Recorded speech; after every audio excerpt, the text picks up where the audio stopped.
disfagia é uma complicação na função de deglutição, mastigação, deglutição e aquisição do bolo alimentar ou da dieta que esse indivíduo realiza, acometida, nesse caso, a neurogênica, por doenças neurológicas que o paciente desenvolva de forma congênita, pré-natal, pós-natal ou no decorrer da sua vida. Então, se a pessoa tem a dificuldade para deglutir, principalmente a saliva, é porque ele tem um quadro grave. Porque se ele não engole a saliva direito, ele não vai engolir o alimento também. Então ele não vai conseguir nem, às vezes, se alimentar por via oral. Ele precisa interromper a via oral para poder melhorar do quadro e, a partir disso, fazer a reabilitação para a deglutição, para ele evoluir para uma via oral segura e, na reabilitação, melhorar a deglutição da saliva. A traqueostomia é uma prótese de auxílio ventilatório, ou seja, uma cânula que é colocada na região traqueal do paciente para que o ar seja levado aos pulmões diretamente pela traqueia, não necessitando das vias aéreas superiores, ou seja, do nariz ou da boca.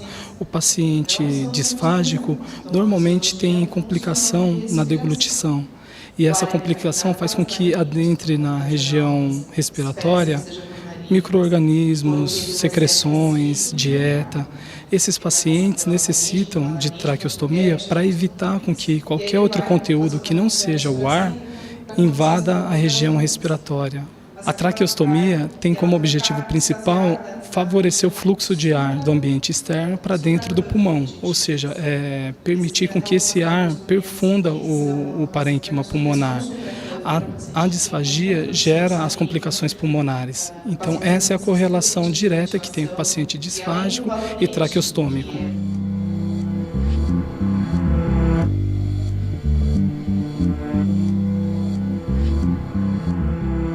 A broncoaspiração maciça de saliva é quando a pessoa engole e a saliva vai para o pulmão.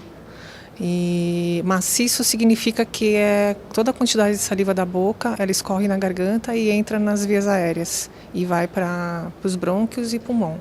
Ela influencia negativamente no organismo, porque se a pessoa engole e a saliva vai para o pulmão, essa saliva ela tem um pH diferente e se ela vai para o pulmão, ela pode, ao longo do tempo, causar infecções respiratórias e pneumonia aspirativa, que a gente chama. Pode evoluir para uma patologia de pulmão, especificamente, e ela pode evoluir também a óbito em decorrência disso.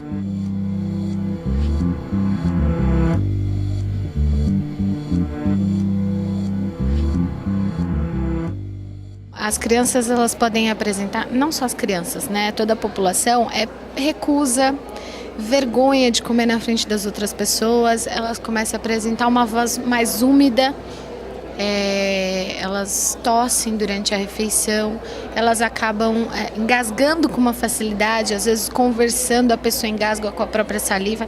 Isso são alguns sintomas da disfagia. Bom, os cuidados inicialmente é uma avaliação adequada para que a gente possa ter uma conduta adequada com relação à liberação ou proibição de uma dieta via oral. Uma vez que essa dieta é liberada, esse paciente precisa ser monitorado. Então, em primeira instância, a gente vai monitorar tanto o profissional de saúde, seja fonoaudiólogo, nutricionista, fisioterapeuta, médico ou enfermeiro, com relação ao desempenho. E a gente tem que saber o desempenho em todas as refeições. Então, em geral, a gente está mais focado para esse desempenho em relação aos sinais clínicos de aspiração.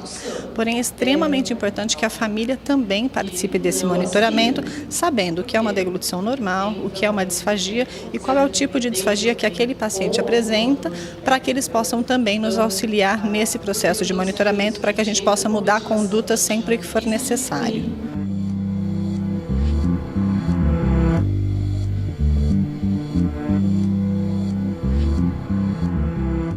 Bom, para reduzir o risco de aspiração, a gente pensa em uma série de coisas, avaliação fonoaudiológica como um todo, mas sem dúvida nenhuma, um dos pontos principais para reduzir o risco é a escolha adequada de consistência. Então, a gente tem consistências de maior ou menor risco, e, em geral, a tendência é que os alimentos pastosos de consistência cremosa, homogênea, oferecem uma segurança maior para os pacientes.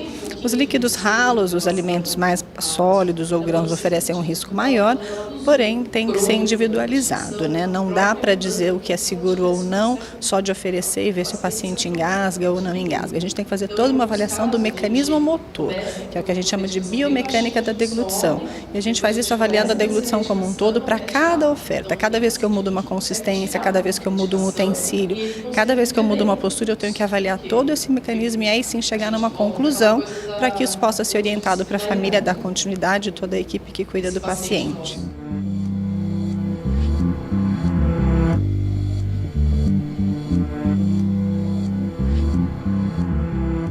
Para a odontologia é muito importante essa interdisciplinaridade, porque a gente sempre está focado muito para estética, para cáries dentárias, enfim. Então a gente, tendo esse trabalho em conjunto com outros profissionais, a gente agrega conhecimentos para nós e nós melhoramos muito a mastigação, a deglutição do paciente.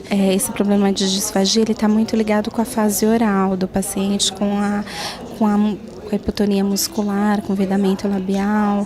Nós temos a participação da otorrino também, que ajuda bastante a gente, e onde foi agregando conhecimento e profissionais para melhorar mesmo a qualidade do paciente.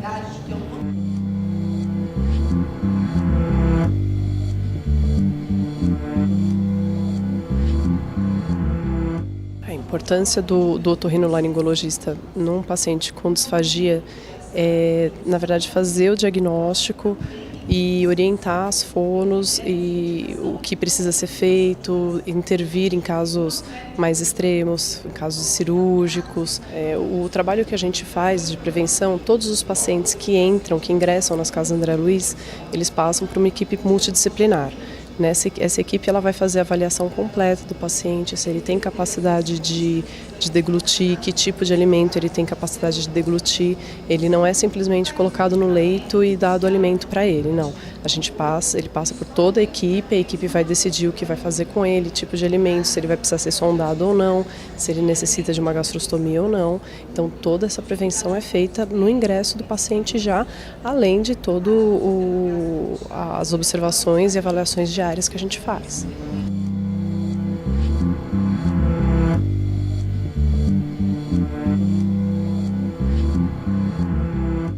Tem os pacientes, os considerados disfágicos severos, que eles são tratados com dieta interal, que é a dieta por via sonda.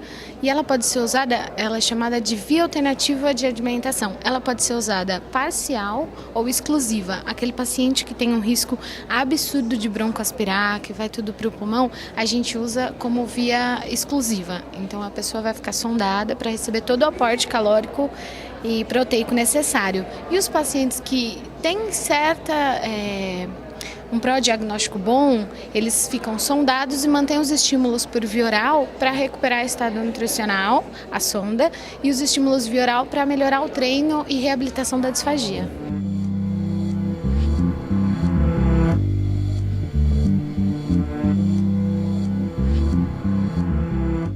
Na verdade, na medida que você aprimora o seu conhecimento, você amplia as possibilidades de atuação. Você aprende, discute uma nova técnica, você vai aplicar de forma de fazer com que aquilo repercuta no dia a dia, fazer com que, às vezes, o peso de uma questão, às vezes, grave, no caso, o tema disfagia, as dificuldades da deglutição, se você aprimora a sua técnica, o paciente vai ter menos disfagia, sofrer menos as consequências e melhorar a sua qualidade de vida, enfim, que é o objetivo principal. E para melhorar essa qualidade de vida, você tem que estar sempre aprimorando os recursos técnicos nas diferentes abordagens, nas diferentes áreas de atuação com a pessoa com deficiência.